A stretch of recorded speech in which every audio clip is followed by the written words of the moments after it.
New numbers show accidents are down 16% at Houston intersections where red light cameras went dark 5 months ago. And joining us live this morning to talk more about this are Houston Police Officers Union's Ray Hunt and also red light camera opponent Michael Kubosh. Mr. Kubosh, starting with you, you have to feel a little vindicated whenever you hear numbers like this.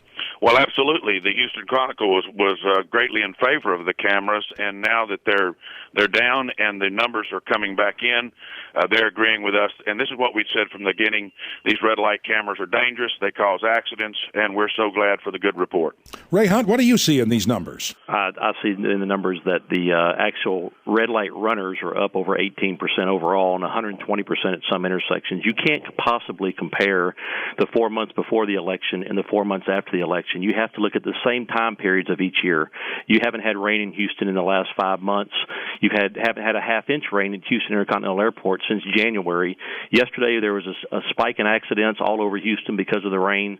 The double fatality on 105 was a direct result of the rain. You can't possibly look at these numbers and compare the stats of the 4 months before the election and the 4 months after the election. Mr. Kubosh knows that.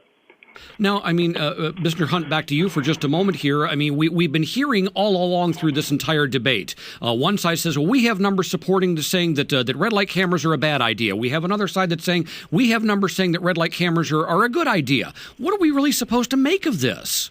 Well, as you may not know, the statistics are still being gathered at all those intersections, even though the cameras are turned off. The streets are still have the sensors in there that tell who's running those red lights. As I said, we have an 18% overall increase at all intersections and a 120% increase at specific intersections. If Mr. Kubosh and others think that persons who run red lights make it safer, then you'd have to agree with those statistics.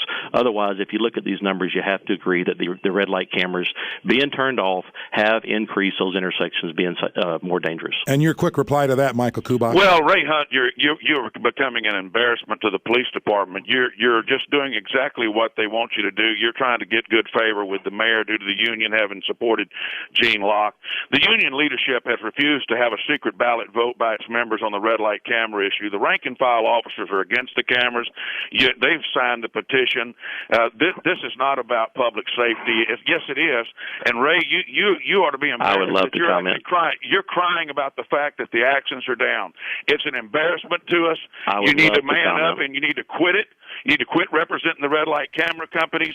You need to do what's right and stand for what's right, and that is these cameras have always proven to raise accidents. All right, let's get a quick reply from Ray. Go ahead. If Mr. Kubosh would be 100% in favor of putting an officer at those intersections because he makes his living on traffic tickets, not on the civil citations issued by red light cameras. He knows that. He knows this is all about money, and it's money in his pocket.